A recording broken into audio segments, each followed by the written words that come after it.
नमस्कार दोस्तों। टीवी में, अखबारों में बीजेपी की महिमा मंडन की खबरें दिख रही हैं, लेकिन कोई आपको यह नहीं बता रहा है कि किस तरह से झगड़ा हो रहा है। और झगड़ा भी कुर्सी का ऐसा कि कहीं बीजेपी में दो फाड़ तो ना हो जाए। और यह खबर निकल करके सामने आ रही है मध्य प्रदेश से। मध्य प्रदेश में कद्दावर नेता, जिनकी सीट पर हम लोग मौजूद थे वोटिंग के दौरान, और तब भी मैंने कहा था उनको एज जरूर है, वो नेता सीट अपनी भी जीत गए और उन नेता ने बगल की सीटें भी निकलवाई। और अब वो नेता शिवराज को मानने के लिए तैयार नहीं है। मैं बात कर रहा हूं कैलाश विजयवर्गीय की। कैलाश विजयवर्गीय की सीट पर एक बयान कैलाश विजयवर्गीय का भी सामने आया है और वो कह रहे हैं कि ये जो जीत हुई है, इस जीत में लाडली बहना का कोई योगदान नहीं है। शिवराज की स्कीम, जिसको लेकर के आज की अखबारों का पहली सुर्खी यही है, बीजेपी की लाडली। लेकिन इस लाडली को मानने के लिए कैलाश विजयवर्गीय तैयार नहीं है। और कैलाश विजयवर्गीय कह रहे हैं कि यहां पर अगर लाडली थी और लाडली की वजह से जीते हैं, तो छत्तीसगढ़ में किसकी वजह से जीते हैं, राजस्थान में किसकी वजह से जीते हैं। वो कह रहे हैं कि ये मोदी की जीत है, मोदी की जीत है, नड्डा की जीत है और अमित शाह की जीत है। वो शिवराज सिंह चौहान का नाम लेने तक तैयार नहीं है। लेकिन देखिए गजब बात क्या है। गजब बात यह है कि इस खबर को अब तक पहुंचाया ही नहीं गया, इस खबर की चर्चा अब तक आई ही नहीं, क्योंकि बीजेपी की खबर है। और याद करिए, अगर यही खबर, इसी तरह की खबर अगर सामने आ जाए तेलंगाना से, और याद कर लीजिए थोड़े दिन पहले की बातें मैं आपको बता देता हूं, जब इसी तरह से कर्नाटक में डीके शिव कुमार और सिद्धरमैया के बीच में खबरें चलाई जा रही थी। उन खबरों पर हम आएंगे, लेकिन उससे पहले मैं चाहता हूं एक बार कैलाश विजयवर्गीय ने क्या कहा है वो जरा सुनिए। गरीब कल्याण की योजना हो, और इसका पूरा श्रेय अगर किसी एक व्यक्ति को जाता है तो मोदी जी को जाता है, जिनके नेतृत्व में लोगों को विश्वास है। और मध्य प्रदेश, राजस्थान, छत्तीसगढ़ में जो बड़ी जीत हमको मिली है, उसका श्रेय मोदी जी का नेतृत्व, अमित शाह जी की रणनीति, नड्डा जी की संगठन क्षमता, इन तीनों को ही मैं देना चाहूँगा और तीनों को बधाई। तो ये कुर्सी का झगड़ा है साहब, और ये कुर्सी का झगड़ा क्या क्या नहीं करवा देता है। कुर्सी के झगड़े की वजह से आपको ये भी ध्यान रखना चाहिए कि कांग्रेस की सरकार चली गई, सिंधिया इसी कुर्सी के झगड़े में चले गए। अब सिंधिया को कुर्सी नसीब होगी कि नहीं वो तो मालूम नहीं, हालांकि चांस लगते नहीं है, क्योंकि यहाँ पर पहले ही एक अनार 100 बीमार वाली कहानी चल रही है। यहाँ पर सब जो है वो पेट फुलाए फुलाए बैठे हैं कि हम भी बीमार हैं, हमें भी अनार चाहिए। और ये अनार मिलेगा किसको? ये अनार जो है काट करके थोड़े थोड़े तो बांट नहीं सकते हैं, ये तो कुर्सी का अनार है, ये तो एक को आदमी को ही मिलेगा। और डिप्टी सीएम कोई बनना नहीं चाहेगा कि चलिए एक सीएम बना देते हैं और 5 डिप्टी सीएम बना देते हैं, उधर भी डिप्टी सीएम, इधर भी डिप्टी सीएम, उधर भी डिप्टी सीएम। वो काम कोई तैयार नहीं होगा उसके लिए। तो अब ऐसे में रास्ता निकलेगा कैसे, सवाल ये है। और कैलाश विजयवर्गीय को आप देखेंगे तो कैलाश विजयवर्गीय वो नेता हैं जो शुरुआत से ही ताल ठोकते रहे हैं। उनके एक नहीं, मैं आपको कई बयान मैं आपको सुनाऊंगा, और उन बयानों को देख करके साफ हो जाएगा कि साहब यहां तो मामला पूरा गर्म है। और ये जब मामला गर्म है, और गर्म मामले में हथौड़े पर चोट जब मारी जाती है, हथौड़े से चोट जब मारी जाती तो आकार बदल जाता है। तो ये आकार सरकार का बदलेगा या सरकार का आकार बरकरार रहेगा? ये सरकार की जो परिधि है वो शिवराज के इर्द गिर्द ही घूमती रहेगी, या इस बार इंदौर की तरफ रुख है और इंदौर में सत्ता की चाबी, सत्ता की कुर्सी वो पहुंचेगी? सवाल ये भी है। मैं आपको कुछ खबरें दिखाता हूं। ये खबर आप देखिए, एनबीटी की खबर है। शिवराज कह रहे हैं कि मेरा मन ही नहीं है, मैं विधायक बनने के लिए थोड़ी ना आया हूं यहां पर। ये वो कह रहे हैं कि मैं विधायक बनने के लिए नहीं आया हूं। गजब बात है साहब, आपको विधायक बनाने के लिए ही तो टिकट दी गई है, लेकिन वो मानने के लिए तैयार है। दूसरी खबर भी देख लीजिए अमर उजाला की, इसमें भी यही लिखा है। ये एबीपी न्यूज़ की खबर है, एनबीटी और एबीपी न्यूज़, इसमें भी यही लिखा है कि सीएम की दावेदारी वो पेश कर रहे हैं और मन से इस बात को कह रहे हैं। सुनिए जरा एक बार। नहीं है, मैं आपको विश्वास दिलाता हूं, भारतीय जनता पार्टी की सरकार फिर से बनने वाली है।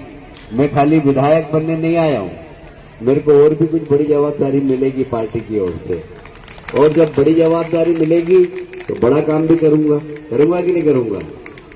तो मैं आपको विश्वास दिलाता हूं कि हमने विकास किया है और हम विकास करेंगे।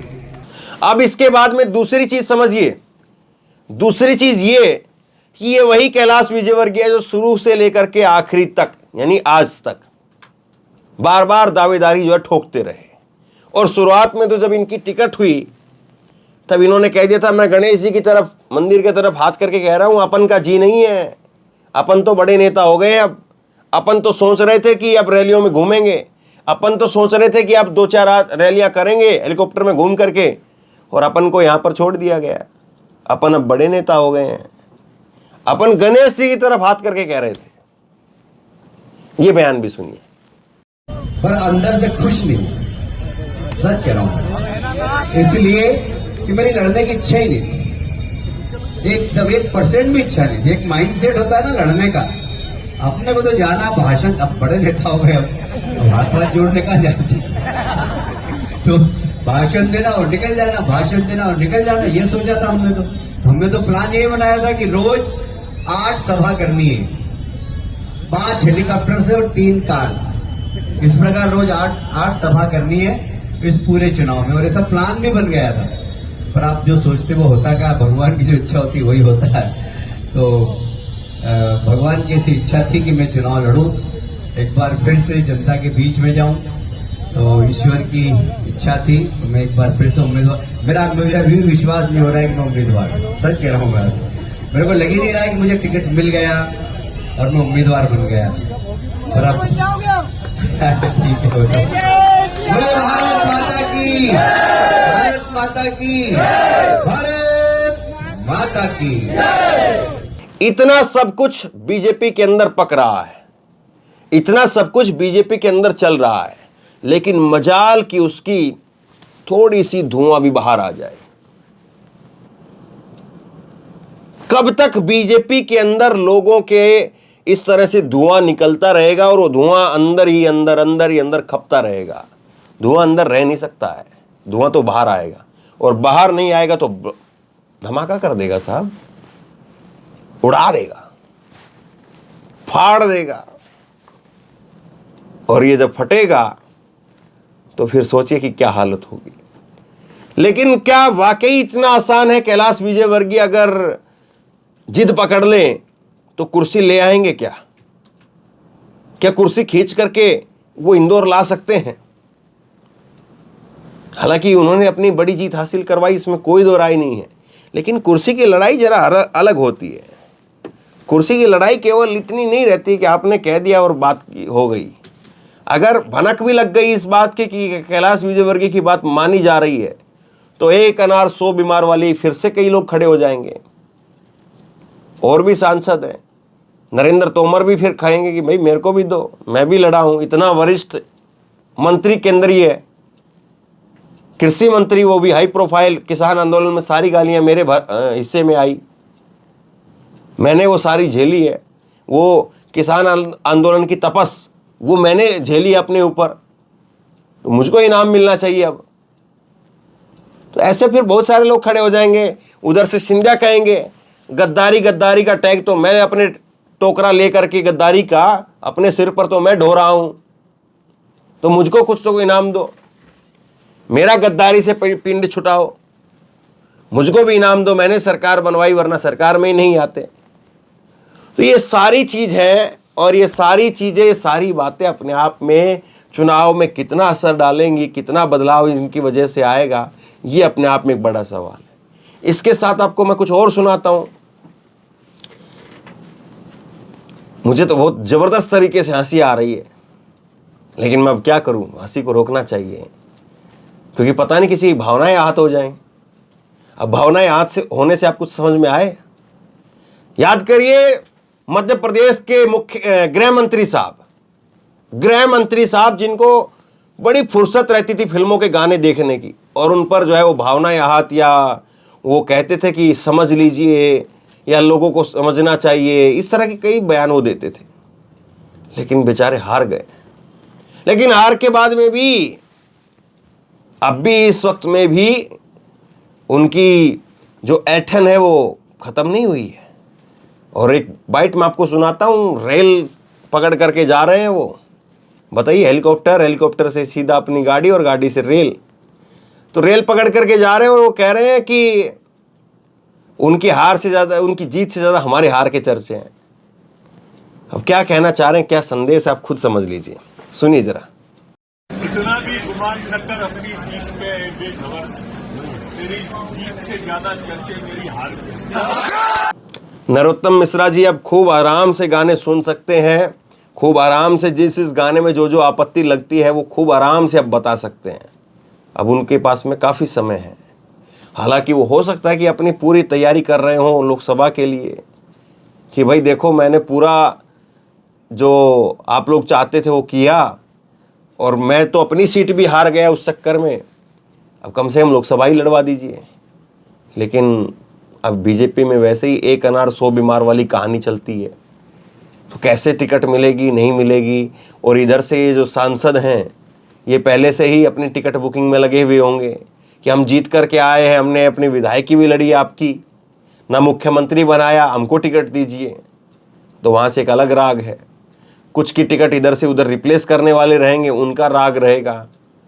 तो बहुत सारी चीज़ें हैं चुनाव के अंदर, ये चीज़ें निकल करके सामने आएंगी। लेकिन एक बात जो बड़ी बड़ी साफ तौर पर दिखती है वो ये है कि बीजेपी के सामने मुसीबत तो है, और मुसीबत ये है कि शिवराज सिंह चौहान को रिप्लेस करे तो किसको लेकर के आए।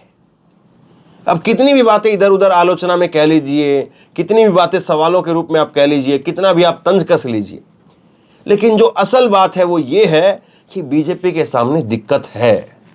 शिवराज सिंह चौहान, चुनाव से पहले भी मैं इस बात को हजारों बार कह चुका हूं और अब भी कहता हूं, और अगर रिप्लेस कर दिया गया तब भी मैं इस बात को कहूंगा कि शिवराज सिंह चौहान को रिप्लेस करना आसान नहीं है। और इसीलिए मैं ये समझता हूं, आज की तारीख में मैं आपको बता रहा हूं, और अभी तक कहीं से कोई भनक तक नहीं लग रही है कि किसको मुख्यमंत्री बनाया जा रहा है। लेकिन आज की तारीख, आप 4 तारीख आप नोट कर लीजिए, मुझे लगता है कि शिवराज सिंह चौहान को दोबारा से सीएम बनाया जाएगा, और उनको सीएम कम से कम तब तक तो जरूर रखा जाएगा जब तक 2024 के चुनाव खत्म नहीं हो जाए। 2024 के चुनाव के बाद में हो सकता है कि उनको दिसंबर में या सितंबर अक्टूबर के अंदर, अगस्त में, तब उनको जो है बदला जा सकता है, और किसी और को फिर 4.5 साल तक के लिए कुर्सी दे दी जाएगी। लेकिन अभी कम से कम जब तक लोकसभा के चुनाव खत्म नहीं हो जाते हैं मई में, 5वां महीना वो है, और 1 महीना ये 6 महीने, तो 7-8 महीने 10 महीने के लिए उनकी कुर्सी मुझे नहीं लगता कि खतरे में है। मैं कह सकता हूं कि रमन सिंह को बीजेपी बदल सकती है।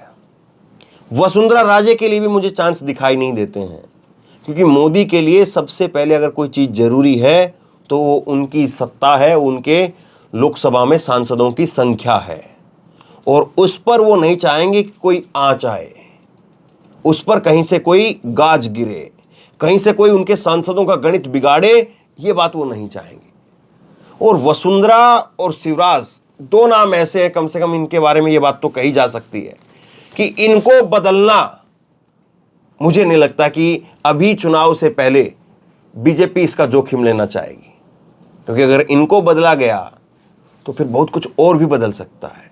लेकिन ये खबर टीवी पर है ही नहीं, अखबारों में है ही नहीं, चर्चाओं में है ही नहीं, कहीं पर जिक्र ही नहीं है, क्योंकि खबर बीजेपी से जुड़ी हुई है। अगर कांग्रेस की खबर हो, कल को अगर रेवंत रेड्डी को लेकर के कोई एक आदमी सवाल खड़ा कर दे तो फिर देखिए कैसे हंगामा खड़ा होता है। और इसी तरह से कर्नाटक के अंदर डीके शिव कुमार और सिद्धरमैया के बीच में कुर्सी की फोटो लगा करके कितनी खबरें बनाई गई। तो बहरहाल आप बताइए इस कुर्सी के झगड़े को आप किस तरह से देखते हैं? बीजेपी संभाल लेगी या बीजेपी को ये झगड़ा भारी पड़ सकता है? आपकी राय क्या है? नीचे कमेंट बॉक्स में अपनी राय लिख करके जरूर बताइए। इस वीडियो को खूब शेयर कीजिए, लोगों तक पहुंचाइए और इसी तरह की तमाम खबरों के लिए ऑनलाइन न्यूज इंडिया को सब्सक्राइब कीजिए। बहुत बहुत धन्यवाद। वो जो पहले वाली खबर है उनको पहले